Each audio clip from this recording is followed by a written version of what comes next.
So this would be the flood taking place in Lisle near 53 right now. As you can see, it's pretty extreme. Don't fall in. No, what was that movie? And there's no way we're getting out of here.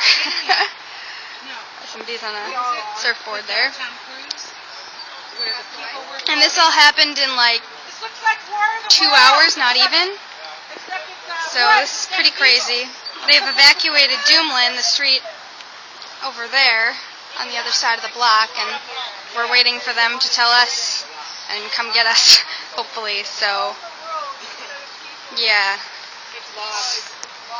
really, really bad out here. Stop raining! And it just keeps rising.